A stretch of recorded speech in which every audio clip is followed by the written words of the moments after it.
in the house, my parents, the idea that some caseworker would come in here and take one of us out of this house, I said, I would have laughed. We would have all rolled on the floor laughing to think that someone could, my mother actually do that. They were like lying. I mean, my mother was, in fact, she's the only one. Only one. I've been now violently arrested in these courtrooms for trying to speak just like I'm speaking now. Violently. Laying in wait. Jumping on me. Choking me down. Coming into a courthouse that I had been subpoenaed. I'd been ordered to stay out of the courthouse by Judge Ellis. A judge that I knew. And he had ordered me, after I was convicted in his court, of contempt for responding in Judge Johnson's courtroom in front of 50 supporters when Judge Johnson attacked me in front of the group, saying, when we were there with Weidner Cont, and I had the army of people because they were blocking us from being able to speak in the courtroom. And so I had this crowd, and when he saw the crowd, he said, everyone in the back room, the parties. I said, Jeanette, you stay right here. So she stayed there. And when, he came out, he was just rolling, just with rage. And he got up on the stand, and he says, I've observed Mr. Weidner, and I find his conduct outrageous and unprofessional.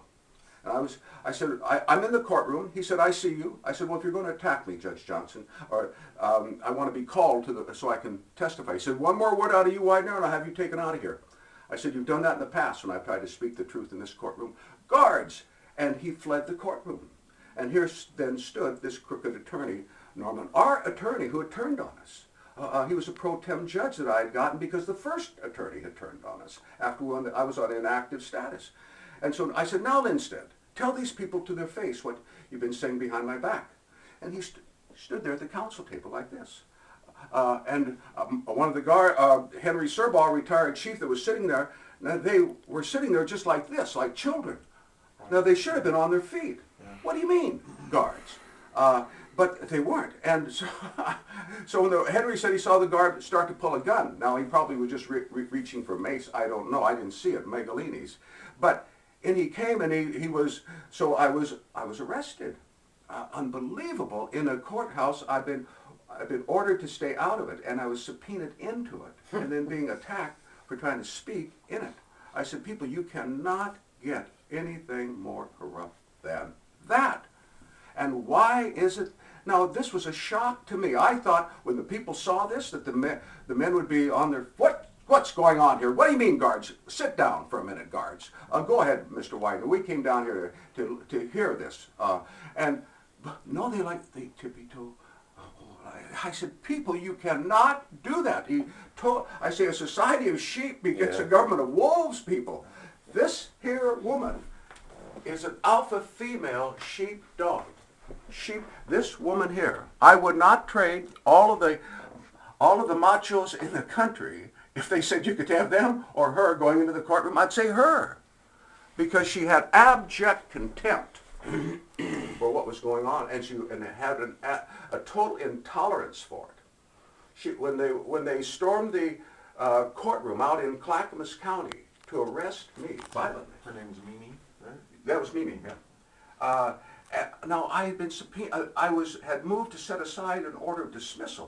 They dismissed my complaint against these crooks without a hearing. So I took a crowd of people with me. And at a previous they had ordered me to be psychiatrically examined. And when I went to the psychiatrist, I said, you can ask me anything that you want to, but I've got these people. I took a group like this. I said, you can ask, because this is a political prosecution that they're subjecting me to.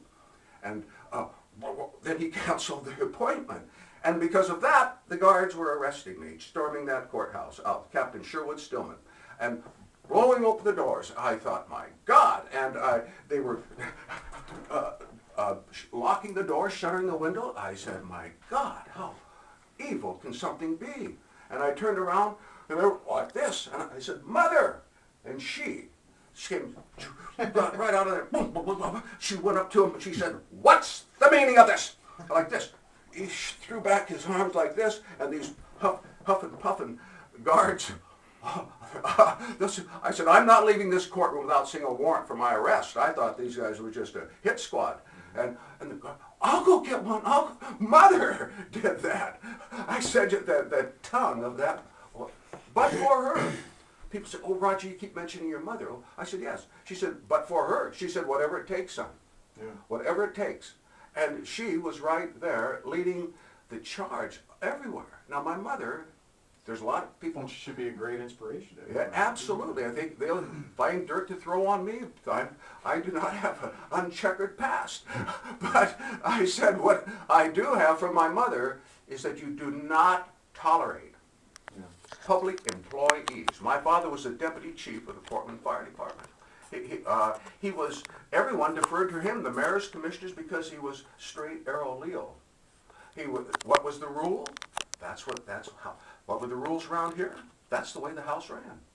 And we were so fortunate to have that. And so I thought naively, since I had been the government 35 years ago, if you were working for some agency and you wanted to cite someone for doing something, you'd come in and see me to issue the complaint. I was the prosecutor. I was the state. So I have that knowledge of how that system is supposed to work. I'm also a historian, and I'm extremely aware of how politically this country was set up 200 years ago after a violent revolution against conditions that are not nearly as onerous and as evil as what I've been subjected to in this system. But for her, people say, oh, yeah, but for her, taking them on, walking into the Clackamas County Courthouse. The guards, they're all menacing and huffing and puffing, and the guys that are going along, they're kind of doing this, they're there, but they're like this. And mother's walking behind me. She said, the sons of bitches. Which one, son? Which one? And I thought, you should be. So to see this alpha female sheepdog put those guys to the heel. Because as she got older, we were we had taken back one of the properties. I can show you, if you walk over here, we've taken back this property here out in Clackamas County that would have been stolen from the